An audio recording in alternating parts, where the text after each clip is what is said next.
বাংলাদেশ বিজ্ঞান ও শিল্প গবেষণা পরিষদের রিপোর্ট অনুযায়ী যমুনা, ব্রহ্মপুত্র, মেঘনা অববাহিকায় নাগেশ্বরী, সুন্দরগঞ্জ, সারিয়াকান্দি ও সিরাজগঞ্জ সদর উপজেলা সমূহের দুর্গম চরাঞ্চলে ১৩টি স্থান থেকে ভূপৃষ্ঠের ৬০ ফিট গভীরতার মধ্যে সংগৃহীত বালির নমুনা বিশ্লেষণে আহরণযোগ্য মাত্রার অত্যন্ত মূল্যবান অবস্থান ধাতু, বিরল মূল্যবান ধাতু ও তেজস্ক্রিয় ধাতু যেমন বেরিয়াম, জার্কেনিয়াম, রুডেনিয়াম, ট্যান্টালাম, রুথনাম, ইডনিয়াম, ইউরেনিয়ামের মতো উল্লেখযোগ্য পরিমাণে উপস্থিতি লক্ষ্য করা যায়। মাননীয় স্পিকার, আমার প্রশ্নটি হলো, উপযোগিতা ও অর্থনৈতিক মূল্যমান বিবেচনায় ব্রহ্মপুত্র, যমুনা সহ সম্ভাব্য এলাকাগুলোতে সবিস্তারে জরিপ পরিচালনা এবং মূল্যবান ধাতু এক্সট্রাকশন বা আহরণের বিষয়ে সরকার পদক্ষেপ গ্রহণ করেছেন কিনা তা আপনার মাধ্যমে মাননীয় বিদ্যুৎ, জ্বালানি ও খনিজ সম্পদ প্রতিমন্ত্রী মহোদয়ের কাছে সবিনয়ে জানতে চাই। এটার একটা ব্যাপক ব্যবস্থা নেওয়া হয়েছে।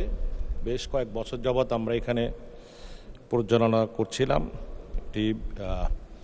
ওখানে আমাদের ফিজিবিলিটি স্টাডি চলছে, বিশেষ করে বালুতে ইউরেনিয়ামের কথা যেটা বলা হলো, ইউরেনিয়াম ফিজিবল না, যে পরিমাণ আছে খুবই সামান্য, এটা ক্ষতিকারক না শারীরিকের জন্য, বাট সেটা আহরণ করাও ফিজিবল হবে না।